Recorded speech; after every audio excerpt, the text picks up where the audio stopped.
मानव जीवन ने इस धरती पर अब तक लगभग 25 लाख साल गुजारे हैं, लेकिन उनसे पहले जिन्होंने लगभग 16 करोड़ साल तक इस धरती पर राज किया, उन डायनासोर की प्रजाति को पता भी नहीं था कि वो दिन उनकी जिंदगी का आखिरी दिन बनने वाला था। उस दिन जो घटना हुई थी वो इस धरती के इतिहास की सबसे भयानक घटना थी, जिसमें उस वक्त पृथ्वी पर मौजूद 75% जीवों का अंत हो चुका था। तो आखिरकार उस दिन ऐसा क्या हुआ था जिसकी वजह से लगभग 200 साल तक जीवित रहने वाले डायनासोर की सारी प्रजाति का अंत हो गया। फैक्ट हाउस के इस वीडियो में आपका स्वागत है। तो सबसे पहले जानते हैं डायनासोर के उन जीवन काल के बारे में। आज से लगभग 23 करोड़ साल पहले, जिसे ट्राइसिक काल कहा जाता है, उस काल के अंत से लेकर क्रिटेशियस काल के अंत तक, जो कि आज से लगभग 6.5 करोड़ साल पहले का माना जाता है, उस दौरान डायनासोर अस्तित्व में रहे। यानी 16 करोड़ साल तक उन्होंने इस धरती पर राज किया।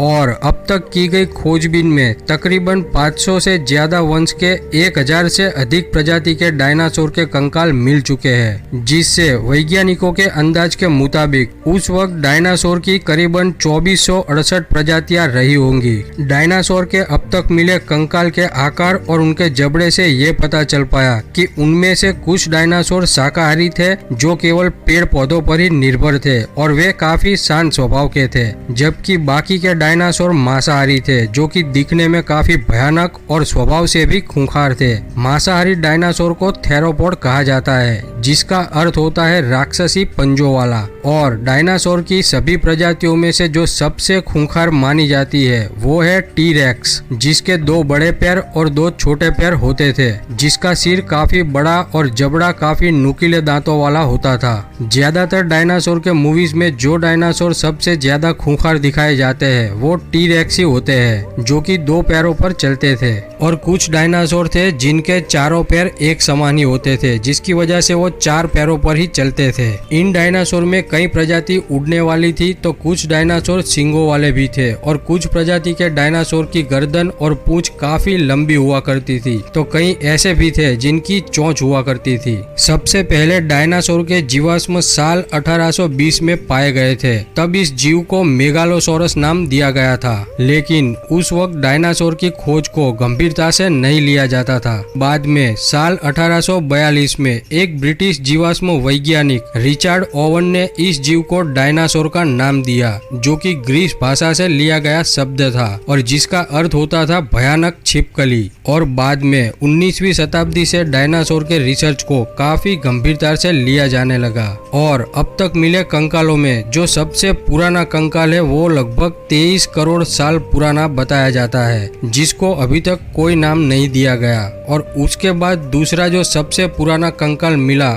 उसका नाम है इरोप्टर, जो कि साल 1991 में अर्जेंटीना में खोजा गया था। फिर दुनिया के अलग अलग क्षेत्रों से इनके अवशेष मिलने लगे। बोलिविया में क्रिटेशियस पार्क के अंदर एक चूना पत्थर की बड़ी चट्टान पर डायनासोर के 5000 से ज्यादा फुटप्रिंट पाए गए हैं, जो कि लगभग 7 करोड़ साल पुराने हैं। कुछ डायनासोर भारत में भी पाए जाते थे, महाराष्ट्र के नागपुर में, मेघालय के शिलोंग में, तमिलनाडु के तिरुचिरापल्ली में, गुजरात के खेड़ा, पंचमहाल और कच्छ में, मध्य प्रदेश के जबलपुर में और आंध्र प्रदेश के अजिलाबाद में डायनासोर के जीवाश्मों और अंडे पाए गए हैं। और केवल मध्य भारत में ही डायनासोर के 1000 से ज्यादा अंडे मिले हैं। भारत में मिले अवशेषों में से गुजरात की नर्मदा नदी के किनारे जिसके पक्के सबूत मिले हैं वो एक विशेष डायनासोर माना जाता है, और उसके अवशेष लगभग 7 करोड़ साल पुराने हैं। डायनासोर की कुछ प्रजाति के 6 मीटर ऊंचे और 30 मीटर लंबे कंकाल भी मिले हैं। दुनिया के अलग अलग क्षेत्रों से मिले कंकाल से ये बताया जा रहा है कि डायनासोर के काल में अभी मौजूद 7 महाद्वीप आपस में जुड़े हुए थे, और लगभग आज से 20 करोड़ साल पहले महाद्वीपों का एक दूसरे से अलग होना प्रारंभ हुआ। इसी वजह से डायनासोर सभी क्षेत्रों में फैल गए। और ये महाद्वीप एक दूसरे से अलग इसीलिए हुए कि पृथ्वी के अंदर मौजूद टेक्टोनिक प्लेट्स पृथ्वी के अंदर की गर्मी की वजह से मूवमेंट करती रहती है, जिसके कारण जमीन के बीच में दरार बन जाती है और धरती के टुकड़े होने लगते हैं और भूकंप भी इसी मूवमेंट के कारण ही आते हैं। और उसके ऊपर भी हमने एक वीडियो बनाई है, उसे जरूर देखना, जिसमें हमने बताया है कि भारत लाखों साल पहले ऑस्ट्रेलिया से जुड़ा हुआ था और हिमालय पर्वत का निर्माण कैसे हुआ। दोस्तों, डायनासोर के बारे में अभी तक काफी कुछ पता लगाया जा चुका है, लेकिन वो किस रंग के हुआ करते थे ये पता अभी तक नहीं चल पाया, क्योंकि किसी भी जीव का डीएनए केवल 20 लाख साल तक ही जीवित रह सकता है और डायनासोर का अंत आज से लगभग 6 करोड़ साल पहले हुआ था, इसीलिए उनका डीएनए टेस्ट तो किया ही नहीं जा सकता।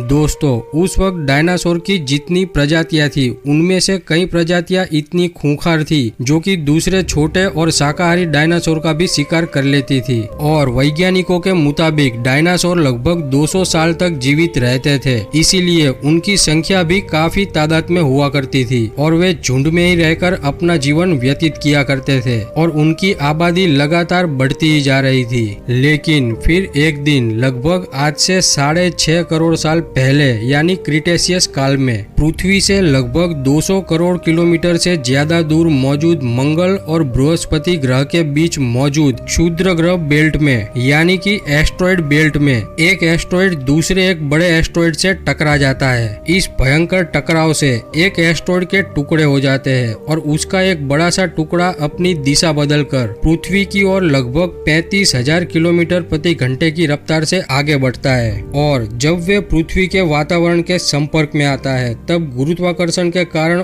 उसकी गति कई गुना ज्यादा बढ़ जाती है और गति बढ़ने के कारण उस पे घर्षण होने की वजह से वे टुकड़ा टूटने लगता है और एक बड़े से भयंकर आग के गोले में तब्दील हो जाता है और सीधा मैक्सिको की खाड़ी के पास जाकर एक प्रचंड धमाके के साथ टकरा जाता है। तब ये टुकड़ा लगभग 9 से 12 किलोमीटर व्यास का था और इसके टकराव से गिरने वाली जगह पर लगभग 150 किलोमीटर चौड़ा और 25 से 30 किलोमीटर गहरा एक विशाल गड्ढा बन जाता है। तब उससे हुआ धमाका एक एटम बम से 1000 गुना ज्यादा शक्तिशाली हाइड्रोजन बम के एक साथ 20 धमाकों जितना प्रचंड था। तब उसके आसपास लगभग 1000 किलोमीटर में मौजूद सारे पेड़ पौधे और सारे जीव उसी वक्त नष्ट हो गए थे। फिर कुछ ही देर बाद इस प्रचंड धमाके से एक भयंकर भूकंप आया, सुनामी उठने लगी, जगह जगह पर ज्वालामुखी फटने लगी और धरती से लावा निकलने लगा और इस टकराव से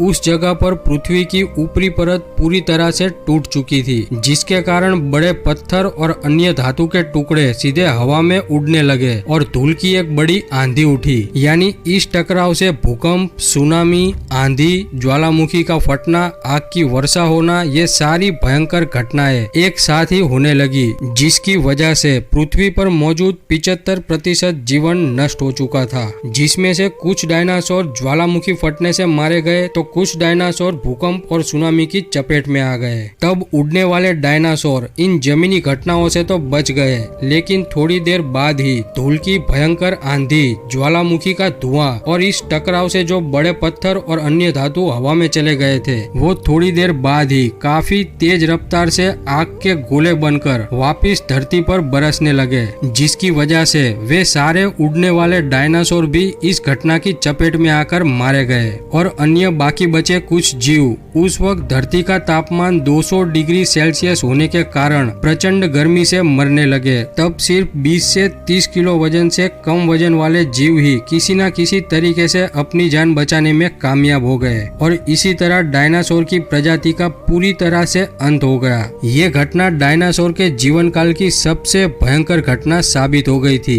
लेकिन वहीं दूसरी ओर ये महाप्रलय अन्य किसी जीव के लिए एक वरदान साबित होने वाला था और ये प्रजाति थी मैमल्स की, यानी स्तनधारी जीव की, जिन्होंने इस महाप्रलय में किसी न किसी तरीके से अपने आप को बचा लिया था, क्योंकि घटना के वक्त अत्यंत गर्मी की वजह से वे जमीन के अंदर जाके रहने लगे थे और इन जीवों ने जिंदा रहने के लिए सब कुछ खाना शुरू कर दिया था। फिर कुछ सालों बाद धीरे धीरे धरती फिर से सामान्य होने लगी और अनेक नए जीव भी जन्म लेने लगे और आगे चल के इन्हीं में से मानव जीवन की उत्पत्ति होने वाली थी। और मानव जीवन की उत्पत्ति के बारे में मैं एक और वीडियो जल्द ही बनाने वाला हूँ। तो अगर आपको ये जानकारी अच्छी लगी हो तो वीडियो को शेयर जरूर करें और चैनल को सब्सक्राइब करके बेल आइकॉन जरूर दबाएं। तो मिलते हैं मानव जीवन की उत्पत्ति की अगली वीडियो में। तब तक के लिए गुड बाय, टेक केयर।